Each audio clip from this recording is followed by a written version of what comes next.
Hey everyone, welcome back to another episode of Triad Expeditions, and in this episode we will continue the Maverick X3 Modification Series with an addition of a rear cargo rack. So before I show you the cargo rack, I just want to show you where it's going to go so you have an idea what type of product that we're going to be installing here. Right in this location is what's referred to as the trunk of the Maverick X3, and obviously it's not much of a trunk, it's not much of a bed, I should say. These are utility vehicles. This is really kind of, in my opinion, which we shouldn't really spread this around, it's really not much of a utility vehicle in that sense, but it is still considered a UTV, and because of that bed back there. And what we're going to be doing today is we're going to be installing two products that are made by Cognito Motorsports, and they can be found at www.cognito.com. Let me make sure I got that right. Actually, I'll put it up on the screen. So anyways, the product that we'll be installing here is the Cognito Cargo Carrier for the 17 to 20 Am X3, SKU number 370-90946. So have some pretty good instructions here, and looks like they were revised back just in December. So I always like to see that. That means somebody gave them some feedback and maybe things have changed a little bit, maybe some discrepancies or maybe a design improvement. So these racks can be found for $389.99. That's what their normal price is on the website. And also we're going to be installing the Cognito storage bag that goes inside the rack, and that is this bag right here. I'll show you when we get close to putting it in there what that looks like before we do. There is one other optional piece that you can get from them, and that is a scissor jack with the mount, and that mounts off to the right, if you can see that. Or maybe left, maybe both sides, I'm not sure. But I know you can put it there on the rack, so that kind of makes it nice to be able to put your spare. So this is kind of a mounting platform. You can drill holes in this outside the exterior here, any way you want. You can really put anything in there that you want. You can put baskets. In this case, we went ahead and bought the bag that is a zipper bag that goes in there. That's a soft bag. Before we get going too far, though, we do need to make sure to give a shout out to today's sponsor. Today's video is sponsored by Taft's Gavelbanger IPA. It's American Indian Pale Ale, made proudly in Cincinnati, Ohio, and it is quite delicious. So definitely, if you're in the Cincinnati area, make sure to try to find a Taft's Gavelbanger. So I'll definitely let you know how long or how many beers it takes to get this project done. The instructions do look pretty good, and this box right here is the box that the bag comes in, and I'll show you over here. Our spare showed up, by the way. This is the box. Some of you really get into that, knowing like what to expect when the product shows up at your house, how it's packaged, and it's not a very big box at all. Should be able to get that out of there, and it's well packaged.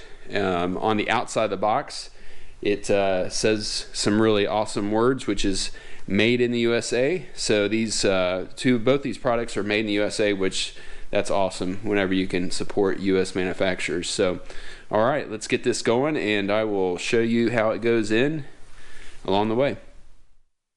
Alright, so you guys know I do not do install videos, but I do like to point out as I'm installing something some areas of concern that you're going to want to pay close attention to. So I am on step number 3, and it is asking you to put some aluminum standoffs, which are those little standoffs, exactly what they are. Not everybody knows what that is, but what I'm pointing out here is there is washers that are left over down in that hole, and by the looks of how this is flush, make sure to take those out on both sides. They may end up getting stuck down there when you take the bolts out, because you're going to take that bolt on each side and also this bolt out on each side in the previous steps. Don't leave that washer in there. Alright guys, just like normal, I always have comments to say in these videos. So in the instructions here, it refers to putting the 2-inch long screws, which are these screws, in the front tabs. This is the rear of the vehicle, guys. So yeah, if you're saying front, always make front meaning the front of the vehicle, and rear, they're actually meaning the front tabs. So, you know, the back of the vehicle is the back of the vehicle, or the rear of the vehicle. The front of the vehicle is always the front of the vehicle. So yeah, this totally confused me. And then, not for long, but I mean, it's just one of those frustrating things. It's like anybody that knows anything about working on vehicles knows that the rear of the vehicle is the rear of the vehicle, not the front. So they totally have this opposite, and yeah, so I'll forward it on, whatever, you know, maybe somebody will watch it, maybe not. But then they give you, these are the washers that they give you to basically do nothing, because, I mean, I'm going to put them on here just so you can see. It literally offers almost nothing other than when you are finally in the tightening phase, you know, where the bolt can slide around, but you're going to be doing most of your tightening with your nuts. That's the normal way that you do tightening. I do get, like, so that way it gives something for it to run on as you tighten down, and not marring necessarily the rack itself. But for good reason, they made the holes on the rack slotted, so for tolerances, because we know these things are not precise whatsoever. We know, like, there's nothing precise about these machines whatsoever. So for good reason, because of their tolerances and the machine tolerances, you know, they slot them. So you really do need some decent washers. So what I've come up with is I'm actually going to use reuse those black washers that I was talking about that you need to make sure you got out of there. I'm going to use those for the bolts, the 2-inch bolts that go to the rear of the vehicle. But all right, let's call these the 2-inch bolts. I know they say front tabs, but the rear tabs. So, and then the 3-inch bolts that go to the front of the vehicle. The front of the vehicle bolts are actually the long bolts that go through. I'm gonna go, because they're not really visible, I'm gonna go ahead and just use like this big, like 1 1/4 inch or whatever it is. I think it's 1 1/4 inch fender washer, because it does allow for you to do that, to use a decent sized washer up there. And this is stainless steel, so it's not gonna rust. So that's gonna give a nice, you know, mounting for those slotted tabs on the rack. So yeah, for what it's worth, I mean, follow the instructions if you want. I don't like those washers. I don't think they're sufficient, so I'm going to use some bigger washers.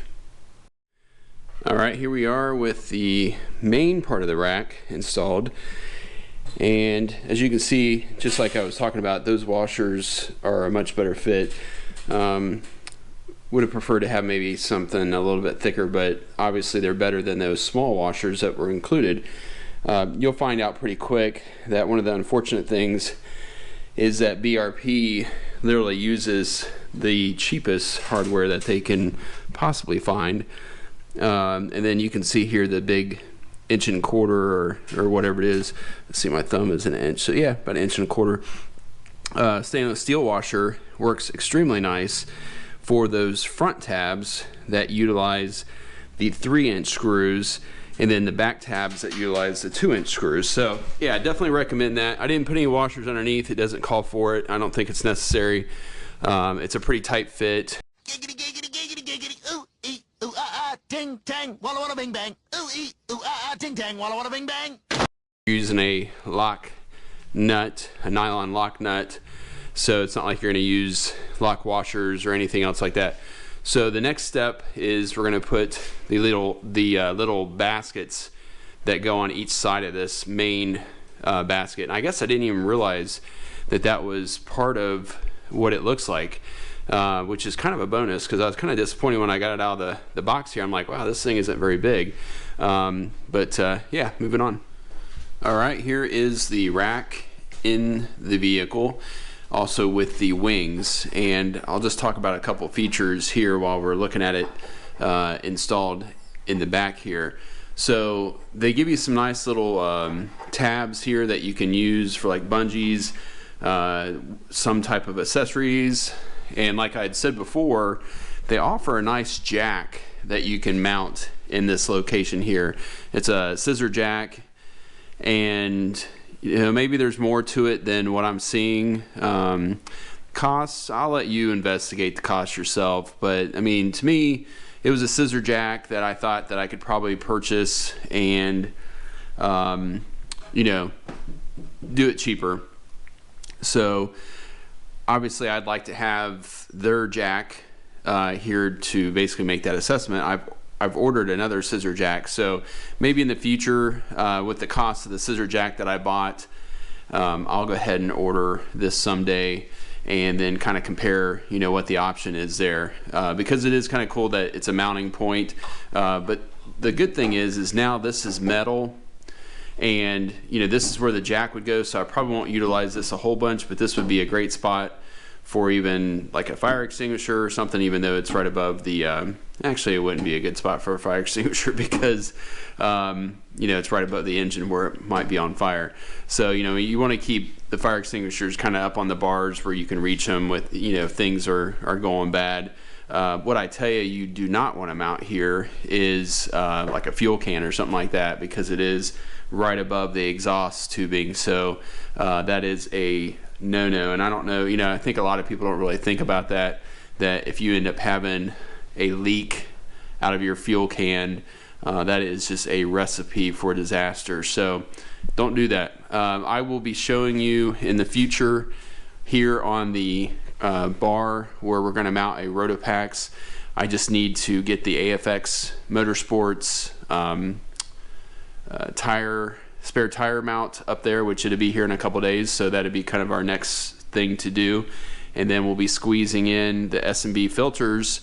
Box has showed up, so it's down there underneath the pile, and so we will be putting the S&B filters intake in there, so you'll be able to see that. So that's kind of exciting. The next thing that we're going to do is we're going to put this bag in that we bought. So let me talk about that a little bit. So here's the bag outside of the box, and it's a pretty nice bag. If you there's no really organization other than this mesh flap here in the top. If it looks suspiciously like a PRP product, well, that's because I believe it is, unless they're in the business of buying PRP zippers to sew it up. So yeah, it's probably a PRP product that they have sewn for them, and then they put their name on it, and there's definitely nothing wrong with that, because everybody knows PRP makes some awesome stuff, and they definitely are in the community, you know, of side-by-side motorsports. So yeah, nothing wrong with that whatsoever. All right, the next part of this video is I'm going to show you the bag in the back, and we'll just do a wrap-up and basically last thoughts of everything, the pros and the cons, and talk about maybe what some of your other options would be other than this product. All right, so final thoughts on this install of the Cognito rack for the X3 with the Cognito bag. And as you can see, once again, those are PRP zippers that we have there. So all right, let's give it a rating. I'm going to give it a 5-star rating, and I'll tell you why. Made in USA, powder coating is just excellent. Ease of installation, excellent. The biggest hassle was literally the BRP hardware issues.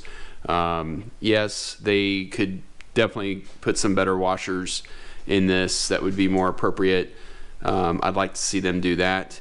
But instructions, other than that one you know, and that's an arguable point as far as rear could mean rear from where your vantage point is, and I get that. Could be confusing though for some. The instructions were excellent. They literally didn't basically give you 5 pictures and then say reference, you know, all the pictures for 20 steps. They actually had a step and a picture for each. The description of the hardware so that you could set the hardware aside for the next step was there. That's an excellent way to make instructions, and then the fact that they even included a revision allows you to know that you're possibly using the latest. If you do run into some type of issue, you can tell the person that you're speaking with what version of the instructions, so they can be on the same page as you. I mean, just the little stuff, it makes a huge difference. So let's talk about why I decided to go with this setup. So the reason why I did is because the way that this bag fastens in is it uses these buckles here, and these buckles basically use to snap them loose, kind of almost like a modified Molly type idea.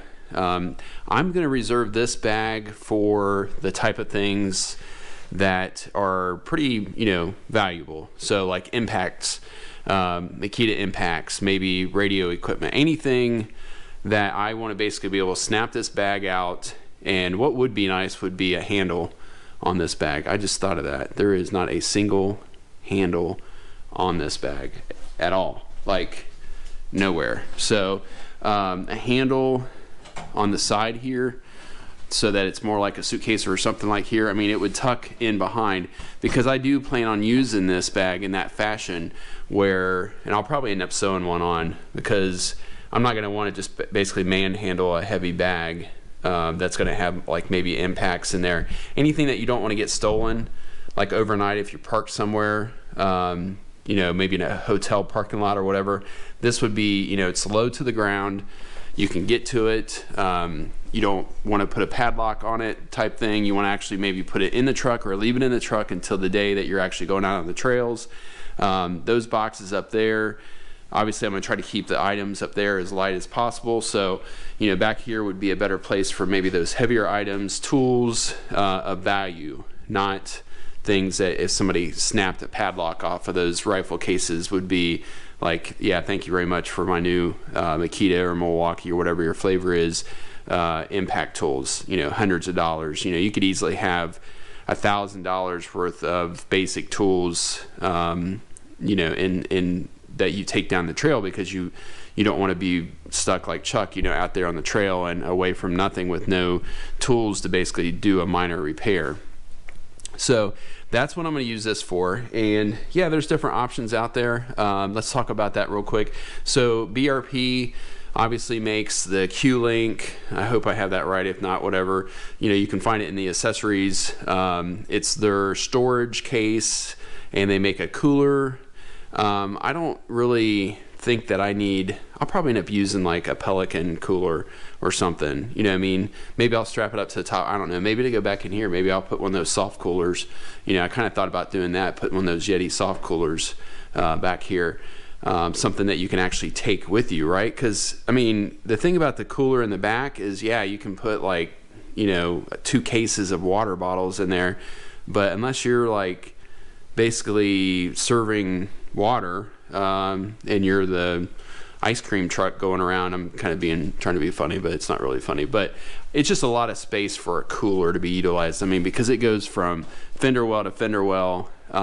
Sure, it's cool, everything else, but you want to be able to take your cold drinks with you too. So if you go somewhere and you want to sling over your shoulder some of your cold drinks that you brought on the trail, or maybe you're going to an event, or maybe you're going down the trail, you want to be able to sling those cold items, and maybe you can even put 2 in there if you really want. Maybe you put one here, maybe you put one over there, the Yeti coolers, whatnot. So I originally thought I was going to go with the cooler, but I decided not to, because I thought it was just kind of, it's just a cooler, and it was taking up a lot of space to just be a cooler.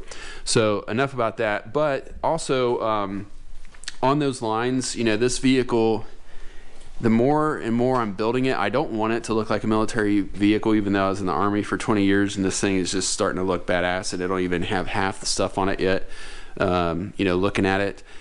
But it is looking very military-like-ish. And there's a fine line, I think, between plastic and metal. And I think just metal just really says a lot when it comes to that look. And I think that's why this AFX Motorsports rack is looking kind of cool with the Pelican cases up there, because we know Pelican cases definitely scream military all day long. especially rifle length cases.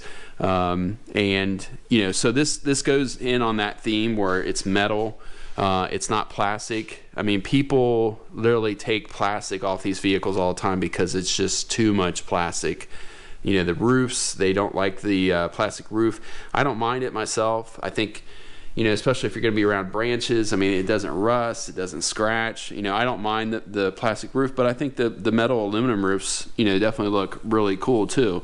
So the AFX Motorsports, and then once you see the spare tire on there, I think you're going to see how this Cognito rack in the back here really definitely go in. And you know, with the BRP product, with the storage box, I get it. It's probably more weatherproof. It's going to be easier to clean. It's going to be, you know, this bag's not, you know, it's going to wash off. If there's mud on there, it's going to wash off. I mean, just, you know, scrub it, whatever. And it's not going to last as long. So, you know, maybe I'll end up building my own bag, you know, later for it at some point in time with those dimensions. But the other thing is that, you know, I keep on going back to this, but I think it's very important to consider these days is that this is a USA made product. Who knows where the BRP product's made? I don't know. Don't care. It's not something I bought. And there's going to be a ton of stuff on this. I mean, even you know, obviously the whole car is not made in the United States. So, but I just think if, you know, you can make a decision to buy a USA made product, then you should do that. And this was definitely in line. So there's definitely different reasons why I buy a product, for looks, for value, for quality, and for the origin of manufacturing. So yeah, 5-star product. And to keep with the theme about how many beers it took, it was a 3-beer project. Some of that was just me wanting to revamp the hardware a little bit. Also, somebody at the BRP factory decided that they would just zip in a speed clip and booger the hell out of it, so I had to rework that. So that wasn't cool. And then, you know, the truth of the matter is that I'm trying to be funny here. Maybe that's because I'm 3 beers in, but this Taft's Gavel Banger, man, that is some good stuff. So it goes down pretty easy. So yeah, 3-beer project. So make sure you set enough time aside to do that. And I hope this helps everybody if you're deciding or maybe on the fence about buying one of these Cognito you know, bags. Everybody definitely subscribe down below, click that notification bell. We've done videos, 2 other videos before, or 3 videos I think now, and this being the 4th, and we got a lot more to go. As you can see, the boxes just keep piling up. We'll be doing a review on that jack there, and all the S3 products and everything else, the EMP products and the particle separators. So got a lot more projects to go. Gonna keep on knocking away at it. And all right, well, I appreciate you guys watching this long. I know I kind of rambled on there for a little bit, but I wanted to kind of get some groundwork out of the way as far as different thoughts about where this thing's going, and look forward to showing you guys more, especially out on the trail. Everyone be safe, take care, bye.